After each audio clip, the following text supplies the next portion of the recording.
Hello, today we're going to talk about the first learning target of Essential Standard 10, preparing for calculus. Today we're going to talk about piecewise defined functions.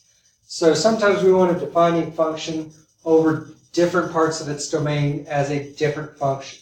If you think about the function y equals the absolute value of x. So we've got this V-type graph down below, and we want to look at that as two separate parts.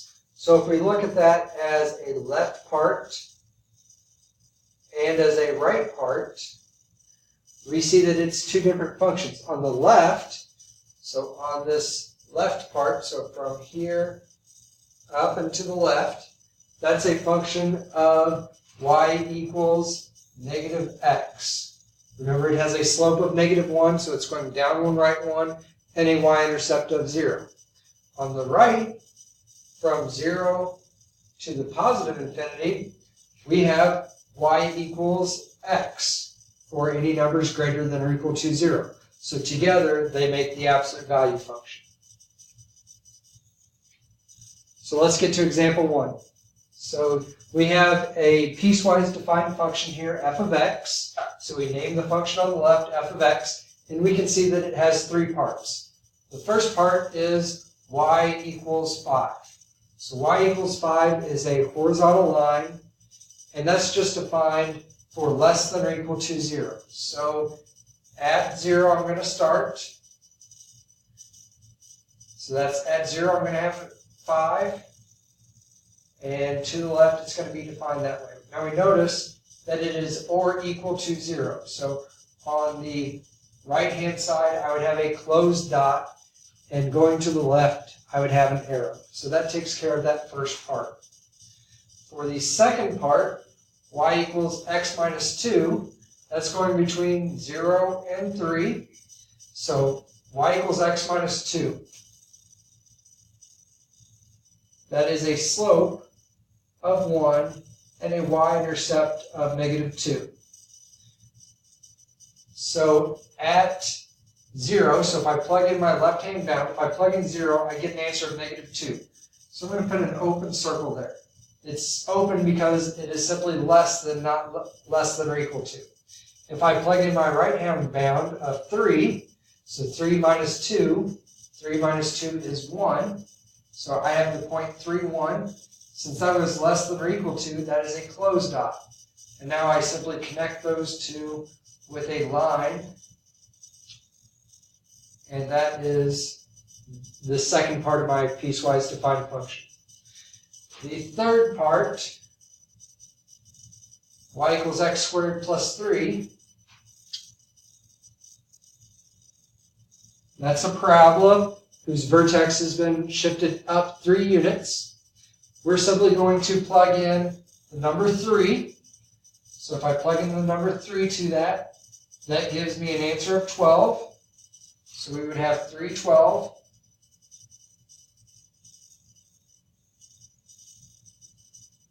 But that would be an open circle.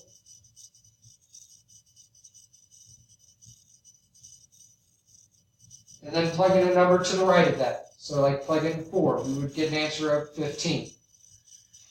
So we could graph 4, 15, and we would have that part of the parabola going up and to the right. And that's how we would define that, or graph that piecewise defined function. As far as plugging in points, f of -2. So I'm going to erase up here.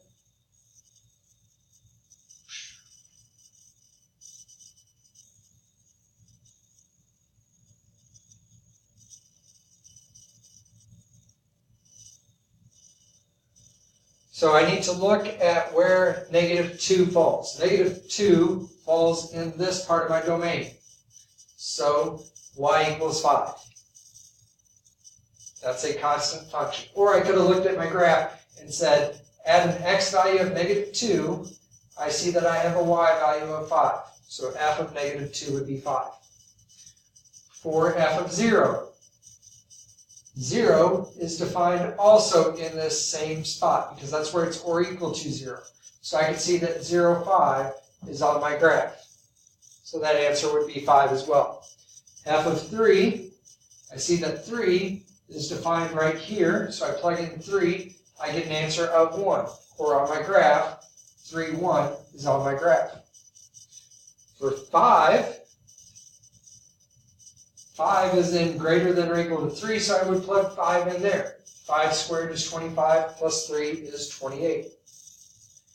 And that would answer those. The domain.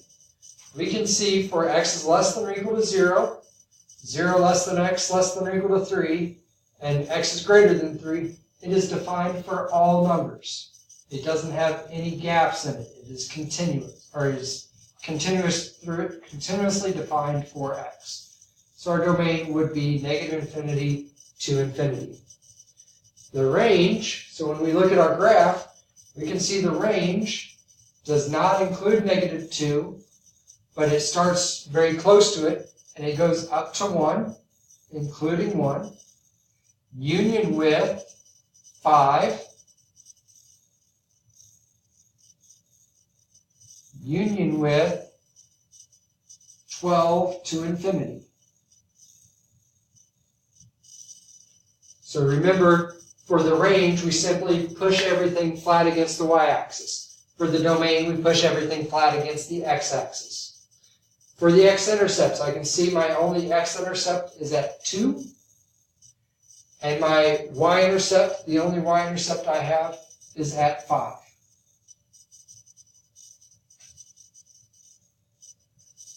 Last example here is example 2.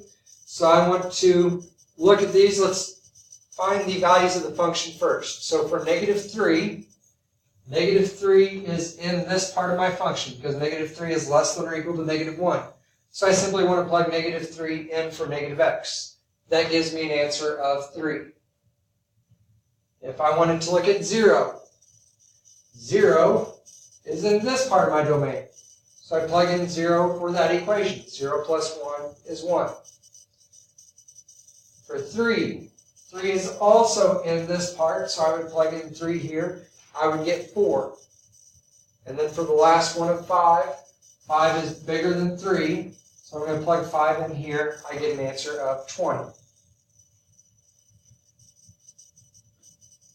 Now we're ready to move on to graphing. The way that we want to graph these is I'm going to plug in this value and a point to the left. So if I plug in negative 1 in here, I get an answer of 1. So that gives me the point negative 1, positive 1. Now let's plug in a point to the left of it. So if we plug in negative 2, that gives me an answer of positive 2. That's because this is a line with a slope of negative 1. So now we can draw our graph. So it'd start here and go up with a slope of negative 1. For our second part of our graph, so I just want to plug in my endpoints. So I'm going to plug in negative 1. Negative 1 plus 1 is 0.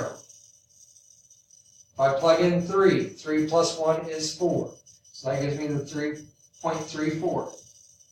I look at that equation and I know that it's linear, so I can just graph a line that goes between those 2 points.